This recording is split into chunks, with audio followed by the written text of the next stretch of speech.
ជារៀងរាល់ងារទាំងអស់នេះគឺអូរ៉ាប់រងម្នាក់ឯងទាំងស្រុងតែដែលឡែកឆ្នាំនេះដោយសារតែអូឈឺចុះហើយមកជួយសម្រាលបន្ទុកអូខ្លះការងារដែលអាចធ្វើបានគឺខ្ញុំជួយជារៀងរាល់ឆ្នាំគឺការងារចែងចេះគឺខ្ញុំអត់ដែលបានធ្វើទេដោយសារតែអូខ្ញុំ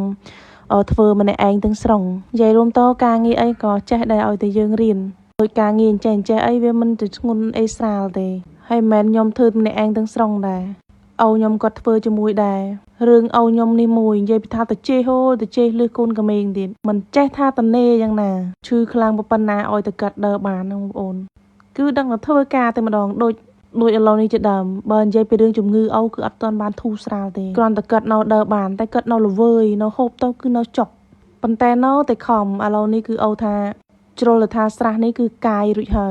យគម្រោងបាំងស្រះនេះគឺដើម្បីចិញ្ចឹមកែបចិញ្ចឹមត្រីចិញ្ចឹមយល់ទៅគឺចិញ្ចឹមសពគ្រប់តែម្ដងបងប្អូនព្រោះស្រះអាស្រះមុនគឺវាទូចពេកឥឡូវនេះយើងជីកស្រះថ្មីកាយស្រះថ្មី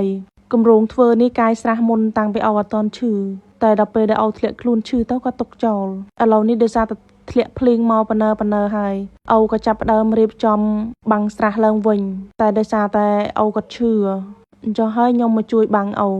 សម្រាប់ការងារនេះមនុស្សស្រីក៏អាចធ្វើបានមនុស្សប្រុសក៏អាចធ្វើបានតែវាមិនជាធ្ងន់ស្រាលអីណាទេគ្រាន់តែវាយជាងវាយតែគោលបើជារៀងរាល់ឆ្នាំអូខ្ញុំមិនដែលអូខ្ញុំមកបៀតទេមិនដែលអូខ្ញុំធ្វើទេការងារចេះគាត់ធ្វើខ្លួនឯងរ៉ាប់រងខ្លួនឯងមកចប់សពគ្រប់គម្រោងធ្វើស្រះនេះគឺអូគាត់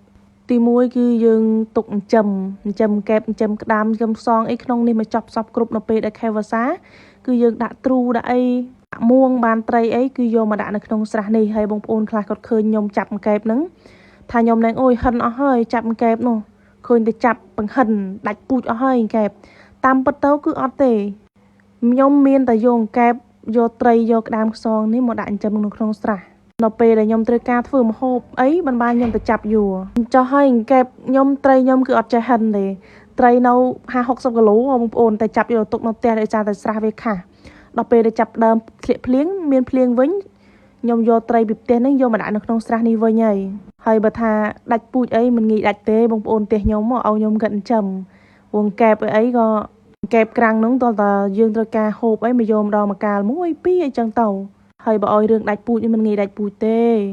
ហើយមួយវិញទៀតឲ្យខ្ញុំក៏ធ្វើកូនខ្ទួមមួយកូនខ្ទួមហ្នឹងថាធ្វើទៅឲ្យខ្ញុំឥឡូវនេះអូគាត់ស្រោតធ្វើបងប្អូនចិត្តដល់ថ្ងៃពេទ្យណាត់ទៀតហើយធ្វើទាំងឈឺបើឲ្យសួរថាឲ្យខ្ញុំក្រាន់នៅជានៅអត់ទាន់ជាទេបងប្អូនអីអត់ទាន់ជាទេហើយក៏អត់ទាន់ជាក្រាន់អីណាដែរគ្រាន់តែថាគាត់អាចហូបបាយបានខ្លះគាត់ដើរបានតែគាត់នៅតែល្វើយនៅតែចុកនឹងឯងនិយាយពីថាមួយថ្ងៃខំមកខំបងប្អូនខំបាំងស្រះនេះឲ្យរួចនិយាយរួមទៅអូគាត់ឮថាចិត្តដល់ថ្ងៃដែលត្រូវពេទ្យណាត់ហើយគេវាកាត់អញ្ចឹងហើយក៏ខ្ញុំសួរអូថាអូខំប្រឹងបាំងស្រះនេះធ្វើអីអូថាបើសិនជាចេញលទ្ធផលមកថ្ងៃទី14នេះអូត្រូវវាកាត់អញ្ចឹងហើយស្រះនេះត្រូវទុកចោលស្ដាយកែបស្ដាយត្រីព្រោះបងប្អូនក៏នៅដែរទៅជួមុខអស់ហើយនៅទៅស្រីខ្ញុំសង្ឃឹមថាលទ្ធផលជំងឺរបស់អូខ្ញុំនៅថ្ងៃទី14នេះគឺជាដំណឹងល្អវីដេអូខ្ញុំក៏មានតែប៉ុណ្្នឹងឯងបងប្អូនជម្រាបលាបាយបាយ